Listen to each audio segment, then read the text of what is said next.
ఉన్నత లక్ష్యాలను నిర్దేశించుకోవాలని ఉద్యోగులు అడిగే స్థాయి నుంచి ఇచ్చే స్థాయికి ఎదగాలని విద్యార్థులకు మాజీ మంత్రి హరీష్ రావు దిశానిర్దేశం చేశారు. కేఆర్ ఉచిత ఇంజనీరింగ్ కెరియర్ గైడెన్స్ ఆధ్వర్యంలో ఐఐటి, ఎన్ఐటి, ఐఐటిలో సీట్లు సాధించిన విద్యార్థులకు సిద్దిపేట క్యాంపు కార్యాలయంలో సన్మాన కార్యక్రమం జరిగింది. ఈ కార్యక్రమానికి మాజీ మంత్రి ఎమ్మెల్యే హరీష్ రావు ముఖ్య అతిథిగా హాజరై జాతీయ స్థాయి సంస్థల్లో ప్రవేశాలు పొంది ప్రతిభ చాటిన విద్యార్థులను ఘనంగా సత్కరించారు. ఈ సందర్భంగా విద్యార్థులు వారి తల్లిదండ్రులను ఉద్దేశించి హరీష్ రావు మాట్లాడారు.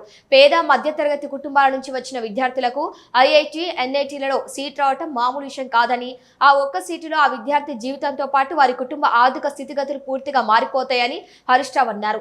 గ్రామీణ ప్రాంత పిల్లల భవిష్యత్తు మార్చాలనే గొప్ప ఉద్దేశంతో కేఆర్ గైడెన్స్ సెల్ ఏర్పాటు చేసి వారికి ఉచితంగా మార్గనిర్దేశం చేస్తున్న కొలువుల రాములు కృషి వెలికట్టలేదని ప్రశంసించారు.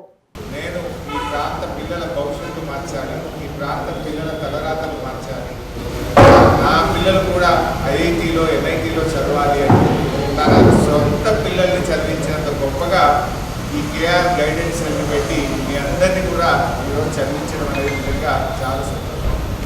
జనరల్గా ఐఐటి, ఎన్ఐటి అంటే హైదరాబాద్లో చదువుకున్న పిల్లలు, కార్పొరేట్ స్కూళ్ళలో చదువుకున్న పిల్లలు, నారాయణ చైతన్యాలో చదువుకున్న పిల్లలు, వాళ్ళకు మాత్రమే వస్తాయి. గ్రామీణ ప్రాంతాల్లో పేద పిల్లలు రావు అనేటువంటి ఒక ఉండేది.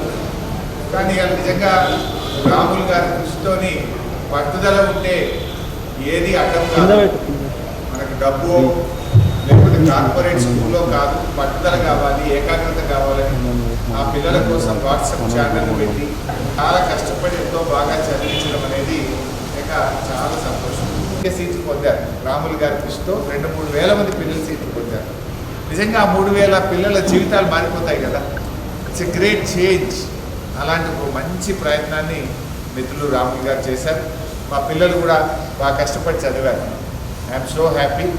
మా సిద్దిపేట నుంచి కూడా, మన ప్రాంతం నుంచి కూడా ఐఐటి స్టూడెంట్స్, ఎన్ఐటి స్టూడెంట్స్ ఉండడం అనేది నిజంగా మనందరికీ గర్వించదగ్గ విషయం.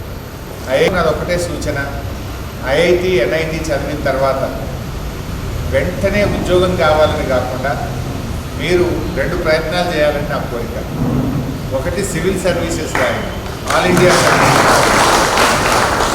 అంటే చాలామంది ఏమవుతున్నారు, వెంటనే ఐఐటి కాగానే, ఎన్ఐటి కాగానే మంచి జాబ్ వస్తుంది, వెంటనే ఉద్యోగంలో చేరిపోతున్నారు. ఆ ఉద్యోగం ఎనీవే ఎప్పుడైనా వస్తుంది.